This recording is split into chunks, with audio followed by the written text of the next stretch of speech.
Congrats.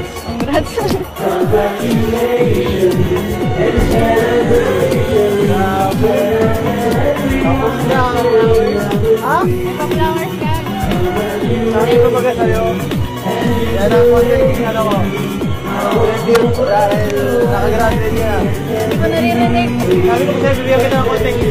Yan na lang naisip ko. Baka puro pera na naman eh. Yan. Okay lang.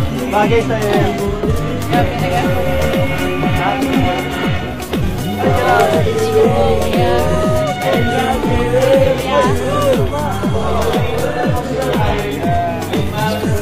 Thank you po, Kuya Rob. Pasensya na, maghintay pa kayo. Gabing-gabi na pati. Sige lang, di naman ako napagod eh. Mauwi pang daig. Di naman ako inainit. Hindi ako nainit guys. Okay. So parang eh. Nag-enjoy nga ako sa graduation nyo. Napaka-ganda. Tinititigan niya kita kanina mula doon. Parang inaanto ka na. Ha? Wala ka. Nasa likod na doon ka kaya. Nakatalikod. Ganun kaya ako. Tinisilip ko kayo. Doc, thank you po. Hindi po dahil sa inyo magbaka. Hindi po ako makagraduate. Sir, kuya.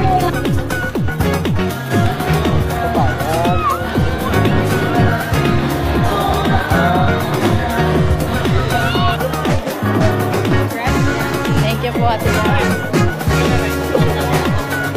Thank you po sa Team Kalinga po. Hindi po dahil sa inyo, siguro, lagi po ako namang problema nung pamasahe po sa pag pumunta po dito sa school. Tapos yung sa mga bayaran po sa school, siguro baka, talagang, sobrang stress pa din po ako. Katulad po nung, dati pong pamumuhay po namin. Kaya, sobrang thankful po ako sa Team Kalinga po. Tsaka, po sa inyo po, Kuya Rob. Tsaka sa po, EDSI community, sa mga EDSI supporters po. Lalong-lalo na syempre po sa partner ko na si Kalinga Pedro. Tenta na. Antok na po. Tara, kain na tayo. Baka gusto mo pa mag-stay ng konti. Hindi. Ginaganahan na ako. Oo, wag ka naman. Dito mo lang sa'yo. Picture.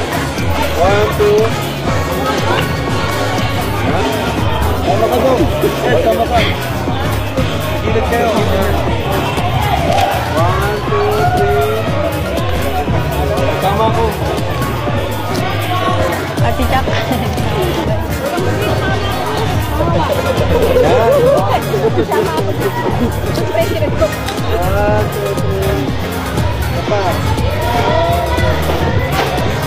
Very good si Rabay eh.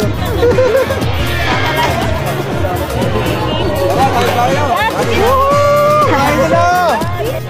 Sa wakas. Tapos na din. Tapos na ang graduation. Ano ka na? Magiging ka na susunod na college ka na. Hirap, bilis lang Parang nakaraan lang. Grade 11 ka lang. Tapos si Carla sinamahan namin dito. Tapos ngayon, sunod, ikaw naman. Ang dami kami ngayon. So akalain na makakarating pa tayo dito at makakasampo pa ako sa stage. Kita ka nagulat kayo.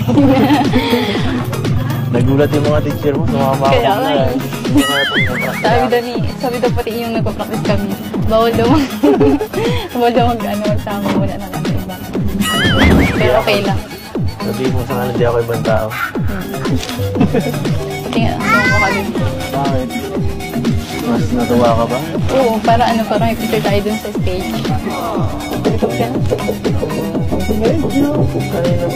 Medyo late na kasi ng konti. Kaya lahat naman siguro basta dito. Ikaw rin. Kita. Natatabi yung iba dito. Pero okay lang yun. Gamitin mo yun. Ang mahalaga ay graduation. Anabila na yun. Mindset sa buhay mo. Welcome to the real world. Pag college mo, iba na ang magiging kailangan mo yung serious way lang pag-aaral.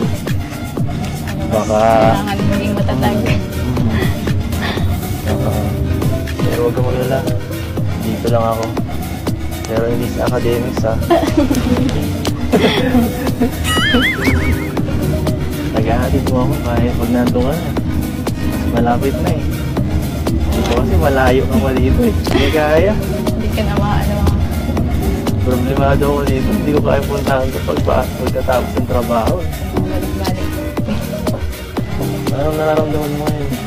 Pero kasi ang tapos na. Tapos na yung mga mga kaklase. Tapos alila pa kayo nila kunya tapos na importante nga ako. Kala ko hindi kayo makapunta. Pwede ba namang hindi? Hindi pwede mo. Hindi kami pwedeng mawala dito. Lalo-lalo na siyempre ako, no? Kahit pag umabag dito, maka-attend ako. Totoo yun. Kahit pa alas 12 ang simula lang inyong graduation, maka-attend pa rin ako. Alam mo naman ako eh. Basta ikaw, lagi akong naandyan. Maalala eh. Yung mga oras na oh. Kaya nga, salamat. Susupunta palagi.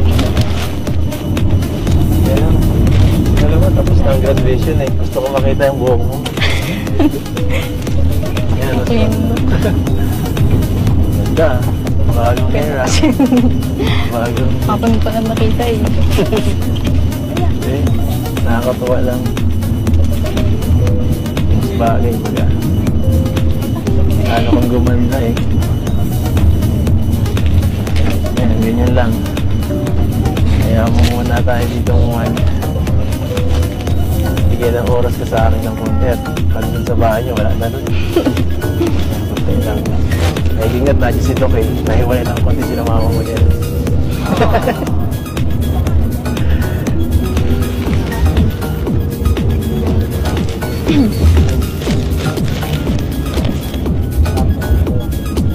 Pagod ka? Sige, sandal ka lang. Ano muna? Ako muna ang bahala sa'yo dito.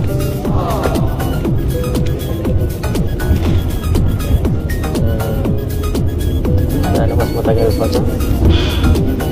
Tagal pa talaga tayo. Gano'ng katagal? Ito na. Ha? Gano'ng katagal? Ano bang tinutukoy yun ng tagal? Matagal pa talaga yan. Nagsisimula pa lang tayo.